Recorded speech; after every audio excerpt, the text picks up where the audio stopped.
Hello everyone, welcome to my new video.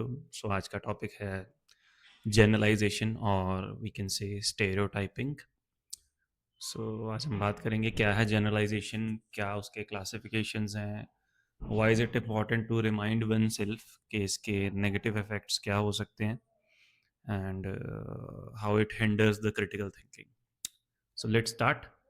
So generalization in basic senses कुछ specific experiences को लेकर या कुछ ऑब्जर्वेशंस को लेके उन्हें बिलीव करना कि इन एक्चुअल वर्ल्ड ऐसा ही होता है। So they imply that logic to the newer scenarios, और जो अभी नहीं घटा है, जो अनसीन सिचुएशंस हैं, सो उनको पहले ही प्री कंसीव नोशन से एक बिलीफ लेकर चलना एंड वही बिलीव करना कि एक्चुअल में ऐसा ही होगा या ऐसा ही होता रहा है।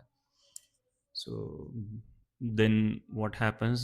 It basically suppresses the ability to critically think about anything, and वो focus shift कर देता है कि if one is being authentic, you just have that preconceived notion कि वो authentic नहीं है, एंड मेरे एक्सपीरियंस के बिहाव से या इस कैटेगरी के लोग ऐसे होते हैं, या फॉर एग्जांपल किसी पर्टिकुलर पॉलिटिकल पार्टी या पॉलिटिकल कॉलेज के लोग या स्टूडेंट्स ऐसे होते हैं, तो we disregard the authenticity in that case. So a few classifications like descriptive generalization में क्या रहता है, let's say मैं किसी एक्स शहर के 15 लोगों से मिला हूँ, और out of those 15, 13 are very athletic, or we can say very much into fitness.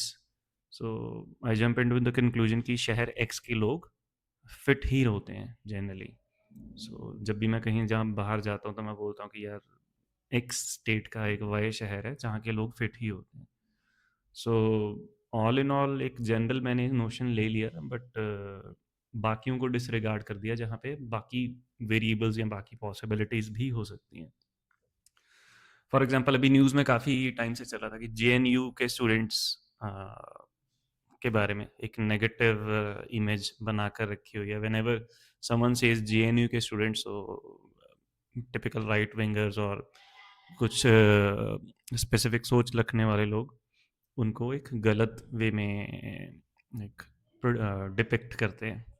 सो ऐसा नहीं है, बहुत सारे अच्छे स्टूडेंट्स होते हैं, बहुत नॉर्मल स्टूडेंट्स हैं, कुछ उनमें से बुरे भी हो सकते हैं। So there is a possibility of every, that's a spectrum basically. So अच्छे से लेके बुरा से लेके नॉर्मल तक everyone is there. So second one is predictive, और I would say probabilistic generalization. Let's say मेरे एक्सपीरियंस में जब भी कोई रूड इंसान एकदम से अच्छा होने की कोशिश करता है तो उसको मुझसे कोई मतलब है। So in one sense it could be yes, हो सकता है, बट ऐसा ही सोचना कि अगर किसी इंसान में कोई बुरी आदत थी और सडनली ही और she is changing into a better individual, और आपके साथ वो बेटर हो रहा है, या आप देखते हो कि आपके आसपास वालों के साथ वो कुछ बेटर बिहेव या बेटर सेंस में कुछ कर रहा है, सो डजंट मीन नेसेसरली कि वो उसको कुछ फ़ायदा ही उठाना है। हो सकता है उसको कुछ इंटरनल अवेकनिंग हो, कुछ लाइफ लेसन्स मिले हो, कुछ हार्श एक्सपीरियंसेस हों जिसने उस चीज़ को थोड़ा बेटर शेप कर दिया उस पर्टिकुलर इंसान की वजह से। And yes, there is a possibility कि कोई फ़ायदा उठाने के लिए भी कोई कर सकता है। सो keeping your critical thinking open, analyze a situation, analyze the individual or their outcomes, and then jump into the conclusion. So generalization का एक basic step ही यही है, it tends to suppress the logic and directly jumps into the conclusion phase. So third one is the categorical generalization. So categorical generalization basically एक open-ended statement है. For example, someone says women are emotional or old people are tech illiterate or grumpy, or say young people. I see a lot of Gen Z bashing in my workplace or the city I live in, or generally on the internet. So Gen Z bashing एक बहुत बड़ा trend है, specifically with the other generations. I don't know why we are creating this category कि जेन जी ऐसा होता है, और हम कहते हैं कि हर इंसान डिफरेंट है। सो अगर जेन जी एक पर्टिकुलर, आप एक एरा के बच्चों को बोल रहे हो, so and the other, on the other hand you से कि हर इंसान डिफरेंट है, हर किसी की लाइक्स और डिसलाइक्स डिफरेंट है। हो सकता है there must be the pattern, because एक एरा भी कहीं ना कहीं आपको इन्फ्लुएंस करता है, बट बैशिंग और नेमिंग एनी कैटेगरी और उसी पे उस चीज़ को जज करना कि वुमेन इमोशनल ही होते हैं, जेंजी लेजी ही होते हैं, that's not correct. Again it suppresses your rational thinking, or you tend not to think in a critical manner, so that is, harmful on both ends, for our side or from the other side as well.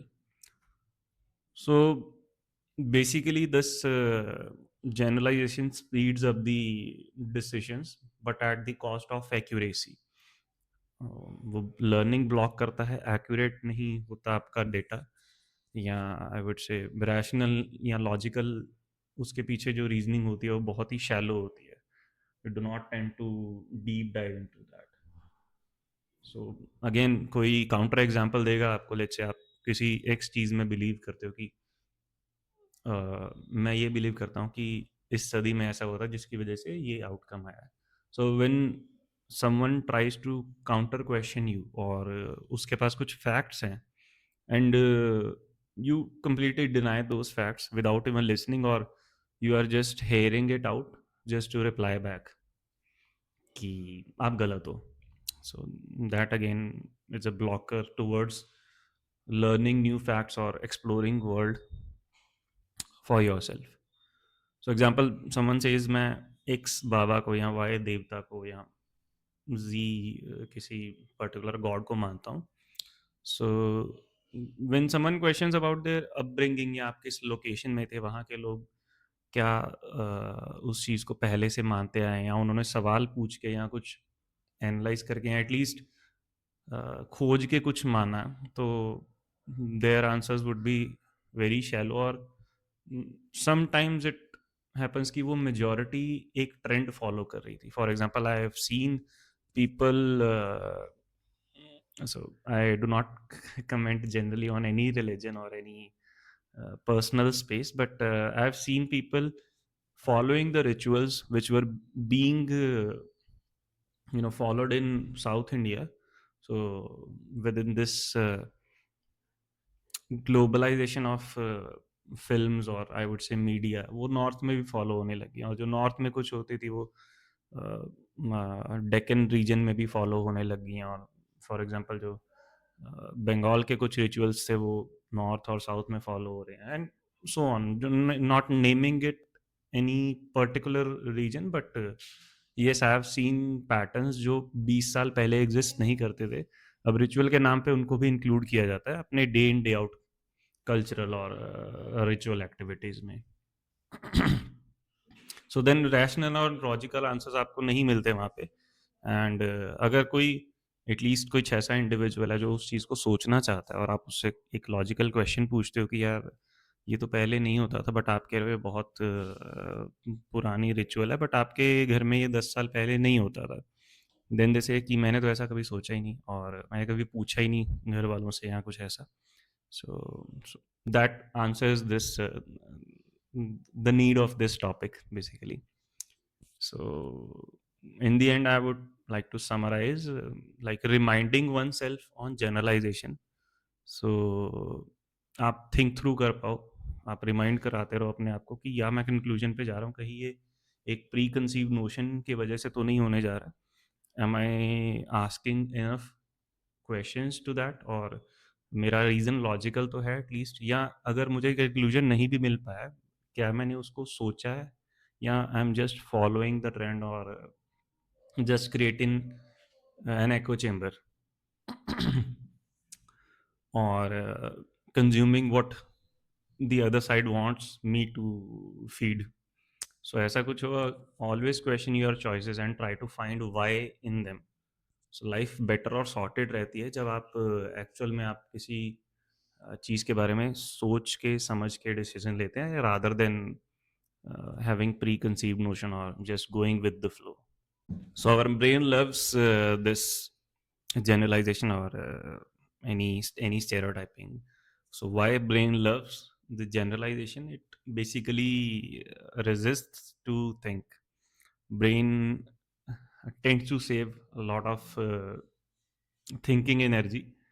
वो just conclusion पे directly jump करना चाहता है. It compresses the information of GBs into KB's.